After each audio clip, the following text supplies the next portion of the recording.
Tracker ni untuk korang letak kat dalam kereta ke, kat dalam handbag ke, dekat kunci motor, kunci kereta pun boleh. Sebab apa?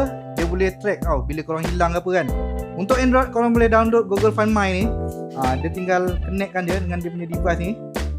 Okay, dia dah detect, kita just tekan connect je.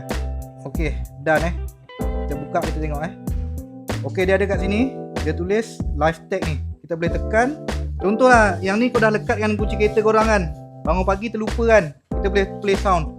Okay, dia play sound, korang tengok Dia punya sound ni memang kuat guys. Nampak tau.